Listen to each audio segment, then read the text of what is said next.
안녕하세요, 태티비입니다. 오늘도 지금 올림픽대로를 비가 오는 날이네요. 운행을 좀 하고 있습니다. 오늘은 무슨 이야기를 하려면은, 여러분 그 회생제동 있죠? 회생제동에 대해서 제 솔직한 생각을 한번 말씀드려 볼까 합니다. 자, 그러면 또 FST 운행을 해야 되겠죠? FST 운행을 하겠습니다.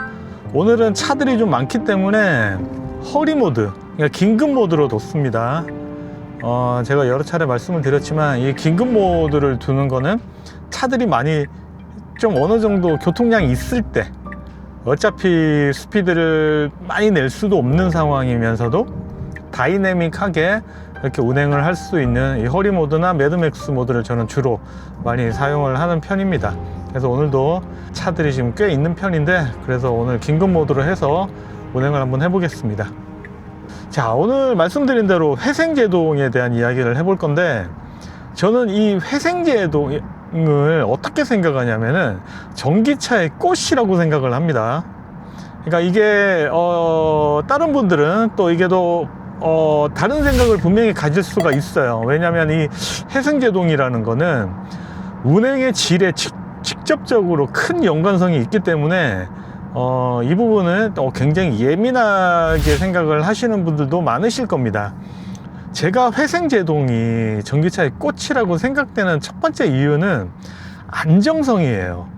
저는 내연차를 계속해서 타다가 전기차를 처음에 타기 시작했을 때 가장 적응하기 힘든 부분이 이 회생제동이었고, 이 회생제동만큼 정말 강력한 무기가 또 있을까 싶은 생각이 들 정도로 저는 전기차의 정말 꽃이라고 생각합니다.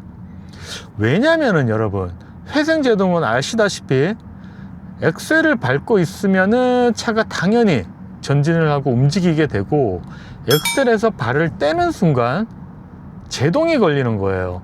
엑셀을 밟고 있다가 갑자기 급한 상황이 닥쳤을 때, 비상 상황이 생길 수도 있겠죠. 옆에서 차선에서 갑자기 쑥 들어오는 차량이 있었다든지, 혹은 운전자가 제가 딱 한눈을 팔고 있을 당시에 바로 앞에서 급제동을 해서 제가 급하게 브레이크를 밟아야 될 때, 이럴 때 엑셀에서 발을 떼는 순간 즉각적으로 브레이킹에 걸리기 때문에 정말 안전하다고 생각해요, 저는 개인적으로. 요즘은 가장 이제 어르신들의 큰 사고 중에 하나가 사실은 이 페달 오인 사고인데, 페달 오인 사고가 과연 이것 때문에, 이 회생제동 때문에 많이 생길 수 있냐? 저는 이것도 아니라고 봐요. 그러니까 브레이킹 및 악셀레이팅을 한 페달로만 하기 때문에, 오히려 저는 이 악셀에서 발을 떼는 순간 제동이 들어가는 이 회생제동이 훨씬 더 안전하다고 생각을 합니다. 예를 들어서 제가 일단 운전을 하고 있어요. 그러면서 옆에 차가 들어왔어. 그러면은 내연차 같은 경우에는 악셀에서 발을 떼는 순간 브레이킹을 해줘야 되는데, 악셀에서 떼고 나서 브레이킹으로 넘어가는, 브레이크로 넘어가는 짧은 시간이지만, 그 시간에 이미 차량이 많이 전진을 하거나 후진을 하거나 움직일 수 있음에 대해 노출이 될 수밖에 없다는 거죠. 저는 이런 부분에서 보면은 저는 전기차가 정말 안전하다고 생각해요. 그리고 가끔 이제 저도 이제 운행을 하다가 딴짓을 하다가 이제 급하게 브레이크를 해야 될 때 미리 브레이크를 들어가 주니까 확실히 그 안정성이 도드라집니다. 그런데 처음에는 적응을 꽤 좀 해야 되는 부분이 있긴 합니다. 차마다 다릅니다. 그리고 테슬라 안에서도 테슬라 차량들끼리도 이게 달라요. 그러니까 모델 S나 X 같은 경우에는 이 회생제동의 정도를 조절할 수가 없습니다. 그러니까 회생제동 하나예요. 그냥 차가 지정해준 하나를 가지고 회생제동을 하게 되는 거고, Y나 3 같은 경우에는 회생제동 정도를 조절할 수 있잖아요. 그리고 현대나 이제 다른 전기차들도 보통은 회생제동의 강도를 운전자가 직접 설정을 할 수가 있습니다. 물론 이런 부분들이 테슬라 회생제동에 좀 익숙하지 않으신 분들에게는 단점이라고 말씀하시는 분들이 많더라고요. 하지만 제 생각에는 그 조금 강하다고 생각되는 그 회생제동을 조금만 적응을 하시면은 훨씬 더 여러분의 안전 운행에 도움이 될 거라고 저는 확신을 합니다.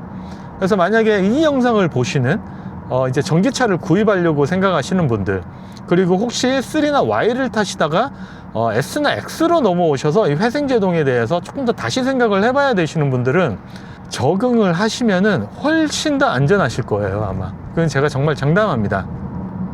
좀 익숙하게 되면은 뭐 패드라든지 브레이크 패드라든지 이런 부분에서도 훨씬 유리할 수가 있고, 또 한 가지는 처음에는 여러분 회생제동 적응하기가 처음에는 좀 쉽지 않습니다. 왜냐면은 저 같은 경우에 대해 빗대어서 말씀을 드리면은 처음에 이 차를 타고 나서 회생제동을 되게 힘들게 그렇게 좀 적응을 했던 기억이 있어요. 왜냐면은 악셀레이터에 여러분의 발을 계속 붙이고 있어야 됩니다.